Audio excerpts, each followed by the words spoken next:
Shir and Sefer Tanya, and this taking place on Tanya-Ch.2 Kislev, early Yud Aleph Kislev, Tovshin Ein Beis, and we're presently holding on Omid Vov of the Amudei HaSefer, and it's Perek Beis at the beginning of the Perek. Right, so in the previous class we saw the first presentations of the Alter Rebbe, how he presents to us the Inyan of the Nefesh HaElokis. Okay. Rabbi Lebanon is there at the moment. He's working on the computer, so I think it'll be very. You can come up later. It's no problem. Absolutely no problem. And we saw that the Nefesh, the Alter Rebbe described the Nefesh HaElokis as a chelik elokah mimal, and then he put in the word mamish. So we saw, just briefly to make a little bit of chazorah before going for that, we saw that the implication of that is that the Nefesh HaElokis is literally the part of the Eibishter that's in you. In other words, what you might say that the Eibishter has planted a part of his soul in the fullest reality. What that's the word mamish. That's the implication of the word mamish.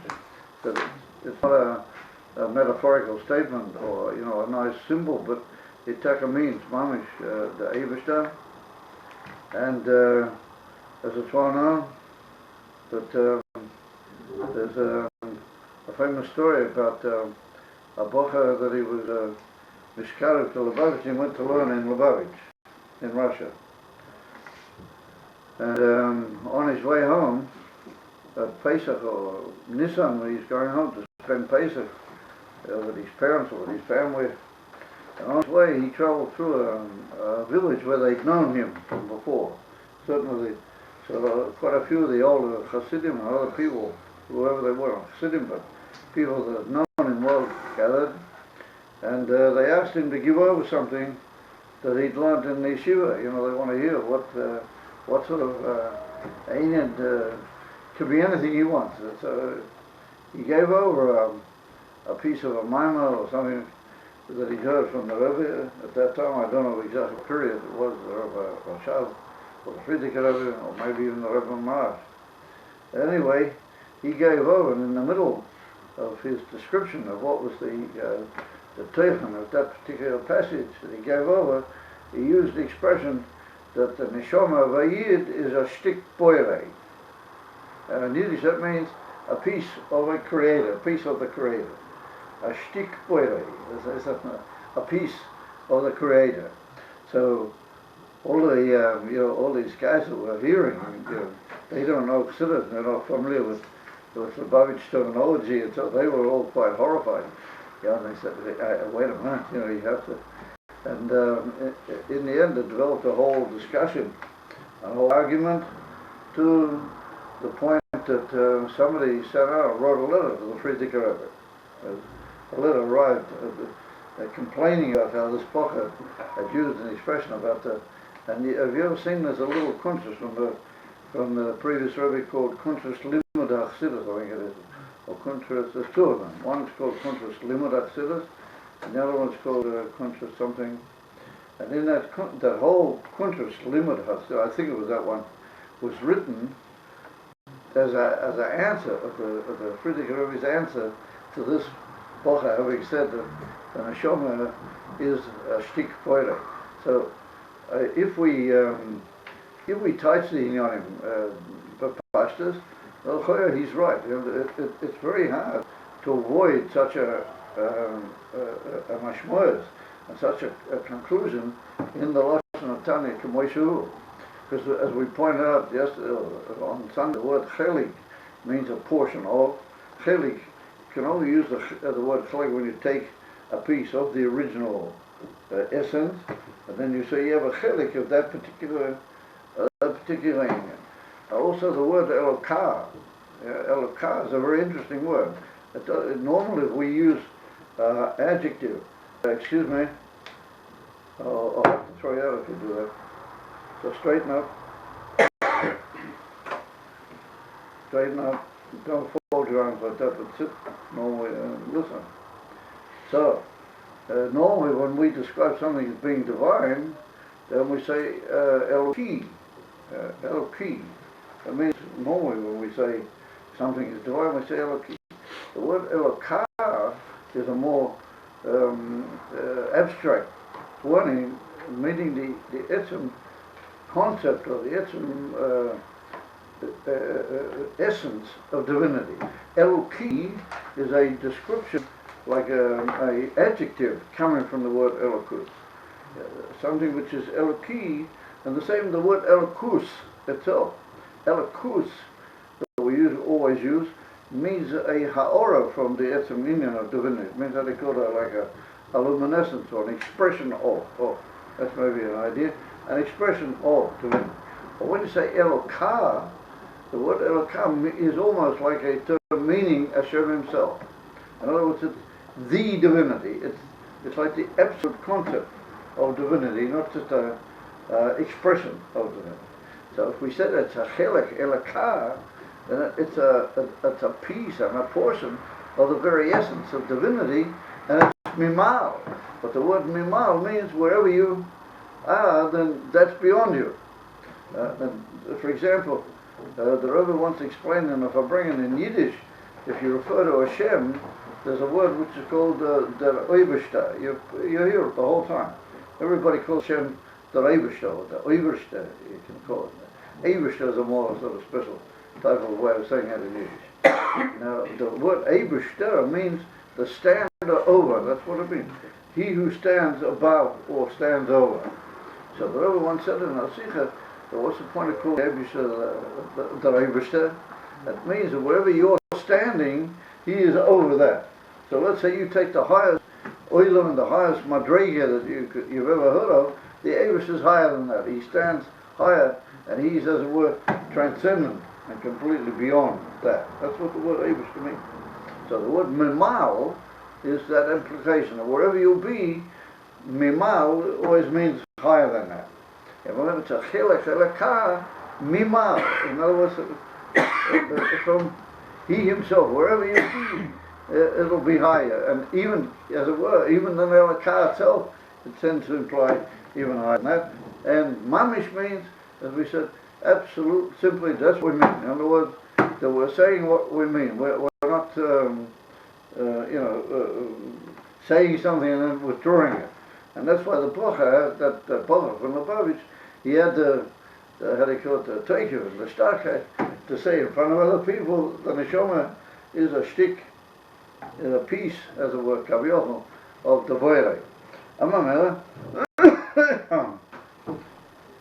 The Rebbe Rashab was mafarish that mamish means not only really, that's what we mean without any, how do you call it, hesitation, but also it implies the sense of the touchable world. Mamish means the, how do you call it, the tangible and the experienceable world in Gashmiya. So we saw that it comes from the highest possible point, and that's indicatory that it has the ability to affect and to change and alter the world on the lowest possible level. The Haina down here in the physical world, the reason that Yidden are given such a neshama is that Yidden they have the task to lasses dira betakten. They have the need to change the world into a dira loyes barak and reveal Elokus in this world. Therefore they have such a high neshama. Because the only way you can deal with this world is if you've got very, very powerful questions. And therefore it's brought down that even malachim, even angels, the Eibusha couldn't send them down into this world to make a dira loyes barak, because cholila they might get overcome. They might, it's too much for them. And therefore it's written that we say in the Haggadah, we say that the Eibusha came into Mitzrayim to take us out, and we say lo yalidei malach v'lo yalidei shaliach v'lo yalidei why loyal they malach? What's not? Because the real says that if the Abish would send a malach, something might happen to him. He wouldn't be able to take this world. It's too much. Who can take this world? In other words, you have to be in the world. What that's seen of the guf and the Chaim Gashmiim, the Zeh Ha'olam. And deep inside, you got a koyach. What that's, as it were, you need his koyach. You need the koyach of the Eibishter, and only that can change the physical and be mahapik the world into a dear Allah Yisborach. That's the union that you have inside the kuntois. The immense is how do you call it? He's an extremity of two amazing opposites. That the guf is a daimon, which means a gashmi, in gashmi guf, a gashmi. Yeah, how do you call it? It's like a stone. As it's put down, that the guf was made out of offer. As it's written in Bereshit, that the Abish made the guf from offer. Offer is dust. Dust is daimon. And it's a daimon, meaning that mitzad the guf, the mensch is shy to this world, and oh, how much he is. Yeah, he's a piece of, how do you call it, offer, he's a daimon. And yet he's got in himself a chelik, a kam, mimal, coming from the highest, highest, and the essence concept, the divinity inside him. And that's what makes it possible for him to carry out the shlichus. And that's what the Rebbe said, that a shliach is 10 short of Moshiach. The word shliach, instead of a mem, it's got a lam. And meaning that a shliach is only 10 units short of Moshiach. So, in other words, you a shliach means you've got the ability to turn the whole world into Moshiach. 10 means that you've got to do it. In other words, not Hashem's going to do it for you, but He made you a shliach. He's made you how do you call it, a messenger that you've got to do it. That's the 10. You've got to use the 10 koyches, what he talks about in Tanya a little bit later, that the Neshama Lakis also is blessed with revealed koyches, not just with the etzem power that she has in her very essence. And with those 10 koyches, you have to reveal the etzem of your Neshama. That's Mashiach. That's turning the world into divinity. Okay, so now the Alter Rebbe, he brings, you have to assure me that I don't have my glasses, so I can only just see the oasis approximately. That the Alter Rebbe brings now a raya from the Torah that it's like that. So I said, Tanya-Ch.2, as it's written, Vayipach be'apo nishmas chaim. Might help, we'll see. Those are prescription glasses. Where'd you get that from? Oh, yeah. Maybe that's what for. No, those are prescription glasses. So, this computer is complete. Thanks. Sometimes they do help. Yeah. Thank you anyway. Thanks for that. Tanya-Ch.2, Vayipach be'apo nishmas chaim.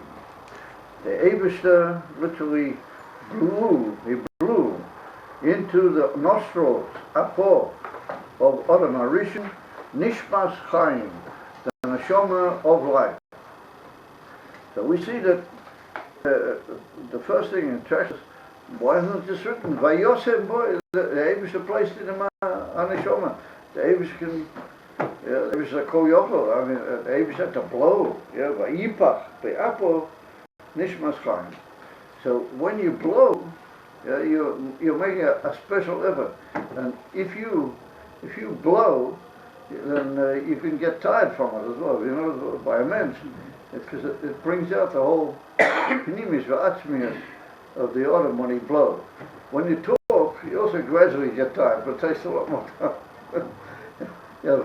From talking, you can get tired, but that's only because you're using what's called a highest containment in the talk. When you blow, you go, that you give out the whole pneumius of yourself. And therefore, if a person blows shofar, for example, you notice his face goes all red and puffed up slightly. And it's put down in Sforim from the great poskim that you're supposed to go red in the face when you blow the shofar. It's a whole inyan that it should happen. If you have a perfectly pale Baal Tekoya, that's not good. He's got to turn a bit red. And so it's brought down. And one of the inyanim him turning red is giving out the whole pneumius into the shofar.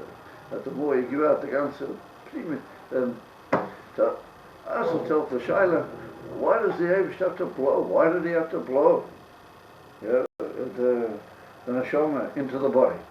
So it's like we just said, Chelik Elokam Mimal is divinity in a very high level, a piece, as it were, of Hashem.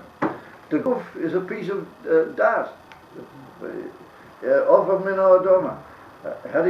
How can something which is absolute divine and something which is complete das, how can they get together? How can they join? How can one enter and become part of the other?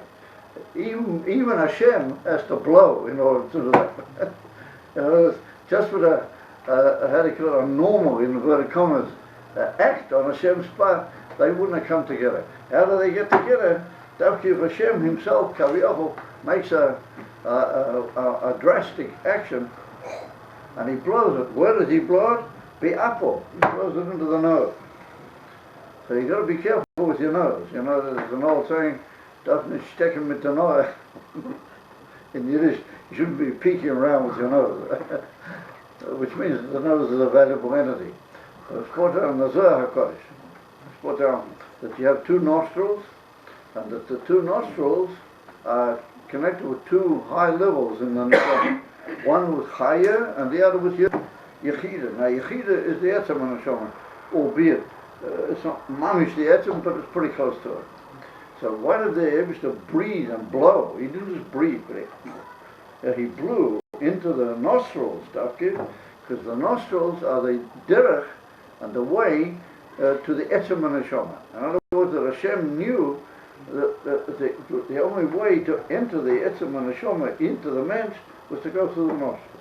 And therefore the nose, medically, is supposed to be one of the most amazing, even though all of the things we have in our bodies are amazing, even though it's das, min ha'adama, but it's a pretty amazing piece of dust. Just the same, when I was in America, my Talmud explained to me a bit about the nose. It's just mind-boggling what you have inside your nose. You know. They say you got these like little hairs up here somewhere in the nose. There's about 100,000 of them, or something even more. I don't know how many in about a square centimeter. There's 100,000 of these, and what they do is they, excuse me for going. I just felt it very unbelievable and remarkable. If you didn't have those hairs up there, they're up somewhere in your nose, then in a few minutes you would just strangle, because you would be breathing in all sorts of dust and pieces of stone and other things would all be going in. You would just pass out. And you've got this unbelievable divine filter. It's like a filter. And they are able to absorb all the stuff that you, and now when you're, for example, in New York, you breathe in gas and you breathe in from the buses and from all the cars and you breathe in from the smoke and these things all have heavy particles in them. And if they were to get into your system, you'd be out in a few hours.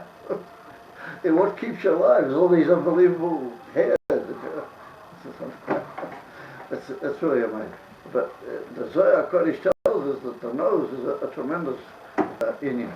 Because through the nose you reach the Eibush placed through the nose the essentiality of the soul. And there's two sides. One is to be on the left and one is on the right, and they imply, just like left and right imply madrigas in Ruchni. So it's two different passages to the neshama. And it's kilo that through your breath, it's like a certain way that you can reach. If there's a way you can reach the Etzem neshama, and therefore, if you breathe very, very heavily, you feel like some heavy effort has been done on your body. Have you ever noticed that?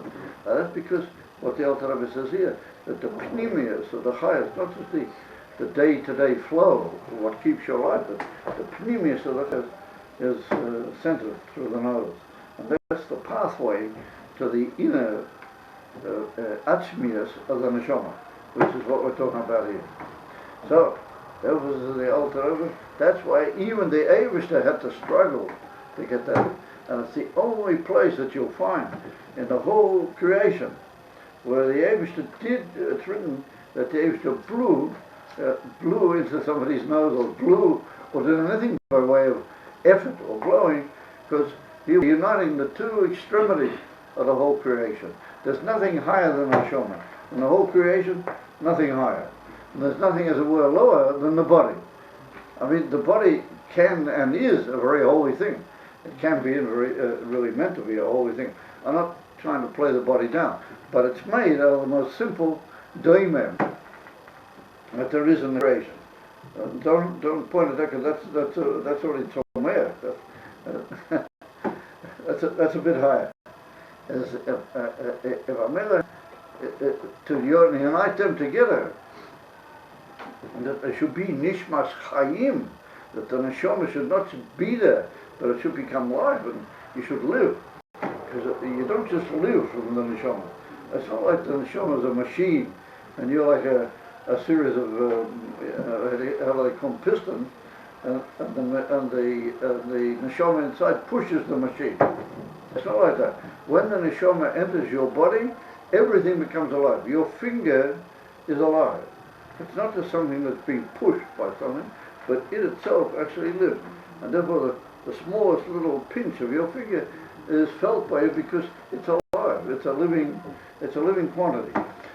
That's what the Eibishter wanted, that this high and unbelievable neshama should be able to enter and give life, and should unite in the fullest form of yichud and union with the body, and therefore it becomes nishmas chayim.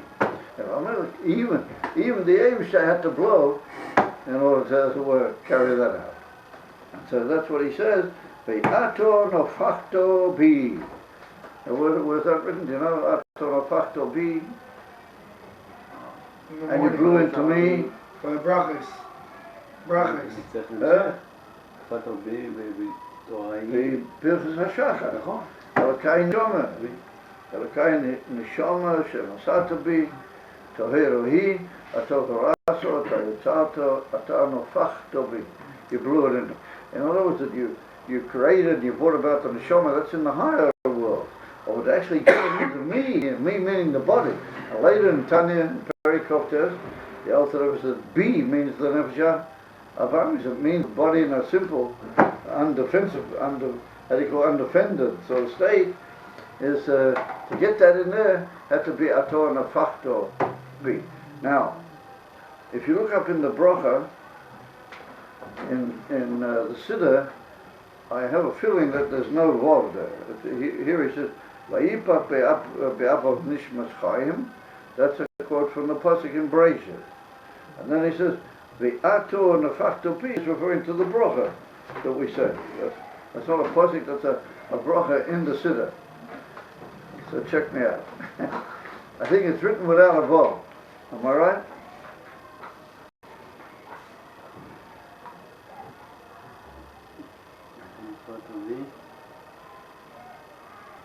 Ato nefachto bi. I can't see without my glass. Oh. Ato nefachto bi. So viatam. Ato nefachto. So people get interested. What's this wall? It's one that in Tanya everything is just so unbelievable. There's two changes here. First of all, in the Siddur there's a hay at the end. Nefachto with a hay right at the end. And here there's no hay at the end. Ato nefachto without a hay. And at the beginning of the sentence or the clause, it's written ato without a vav, and the Alter Rebbe quotes it with a vav. So at the beginning he puts in something which is not in the Siddur, and then at the end of the clause or the phrase, he takes off the something which is here in the Siddur. I mean, I don't know if these things interest anybody. they interest me. I have a geschmack. Anyway, what comes out is that why did the Alter Rebbe add that extra piece? Why did he add the Vayipat nishmas chayim? And Adam Arishan, he's the first man.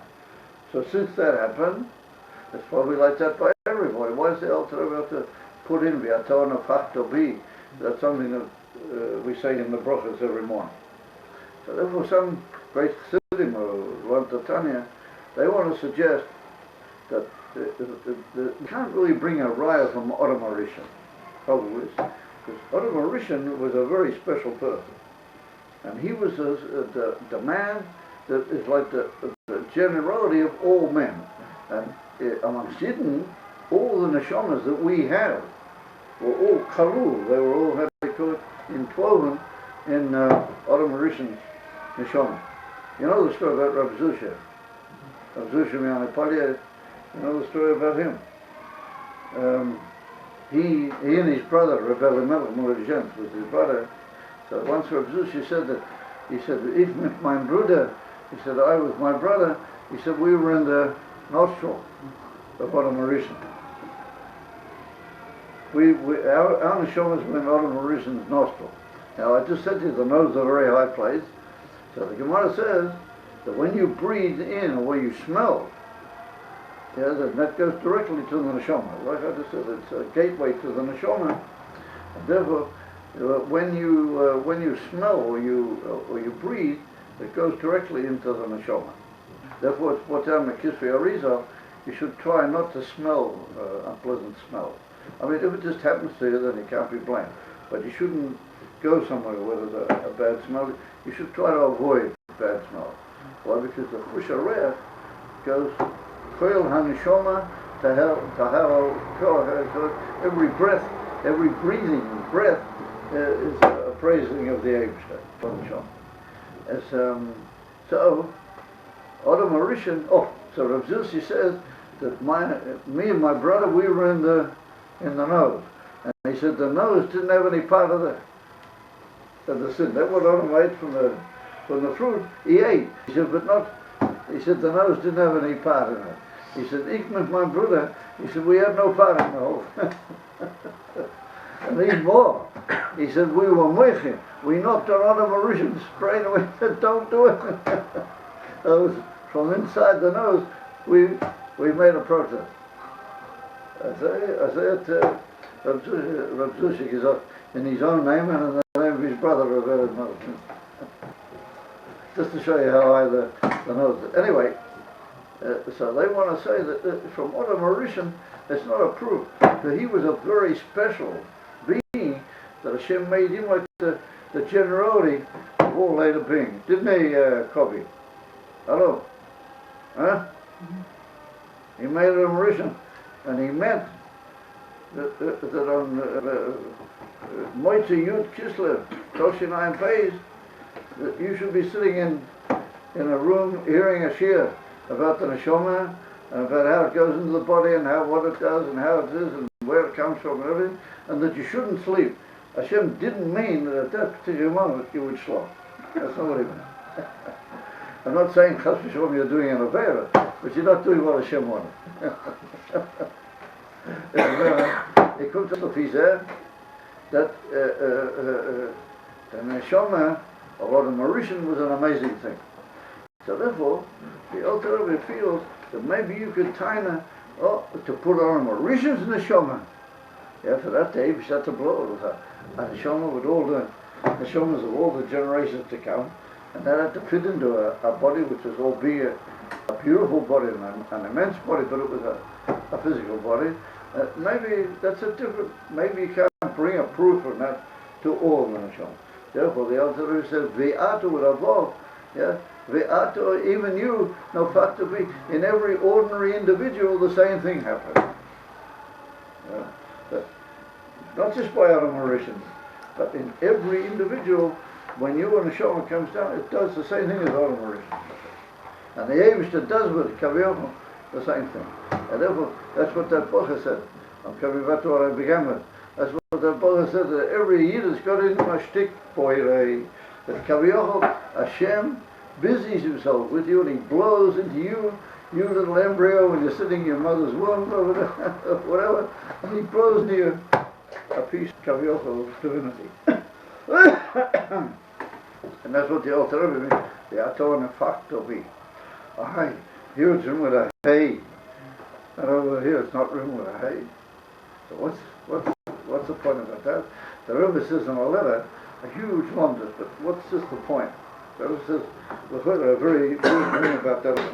If you look, I on a factor, B is what's called a mapike, it's with a hay with a dovish inside. That's referring to the neshama. I told her, factor, you blew her, right, into me. Now, that could imply, maybe, and it really gives a whole reason why that could fit with this problem, but it could imply that the neshama is another entity, who knows what, and Hashem blew it like you would blow something out of a tube or whatever, and you would blow it into a certain place. Of a love davki that the neshama is the same as the blower. Have you got it? It could be the neshama something else. I told a factor with a hey, B, means that the neshama is a great thing. Hashem blew it into me like a miudema. However, what the Alter Rebbe is trying to say here is no. When the Eibishter blew, he blew himself into you. He blew his pneumius and his atzmius into you. He didn't just have a thing which he blew through a tube into you. But he blew. This is not a creation. He blew himself. This is not a creation, is it? This is not a creation. It's not correct? This is not a creation. Right, exactly. It's not a usual creation, let's put it that way. It is creation in the sense that it comes all the way down this low. In that respect, it's like creation, but you're right, it's not creation. What Daniel says is a good point. It's not creation. In other words, it's not a separate entity which came out of Hashem. No, that's Hashem himself. Atana factor, meaning you blew. That's all. Not you blew something, but you blew. And what you blew, that went into me, and that became my neshama. Akasha, how it came about, how it becomes a neshama, oh, that's what it is. Chelik Elikam Mimah, meaning that Hashem's blowing with all of his panemias is him himself. Not he's blowing something, but he's blowing himself into you, and that becomes your neshama. So that begs the question: is the neshama bahamas a creation? The neshama, nefsha bahamia. Yeah, the nefsha bahamia is a creation of Oidei. Yeah, the nefsha bahamia. That's a slightly different story. But you're right. She's more in the form of creation. Yeah. Even though the nefsha bahamia has also got higher inyanim about it, and if you turn the nefsha bahamia in the right direction, and you actually mahapach him, how do you call it, you reverse him, then he can also turn on pretty high, you know. The nefsha bahamia can even turn on things that the nefsha kids can't do. And there's certain things in Olam HaToyu which are higher and much more powerful than Olam HaTikva. So it's a delicate argument about the nefsha bahamia. But you have a point. What you say, you have a point. Along in the Kumtois, what he said, that comes along the Zohar now, Ukamosh Kosom, the Zohar, man de nofach mitoichei nofach. There's somebody who blows from his own inwardness. Toichei. He blows from his own inwardness. So when Hashem blew, I said he blew his own inwardness. Not he blew something, but he blew his own inwardness. Toichei nofach. That's what the Alter Rebbe now goes on to say.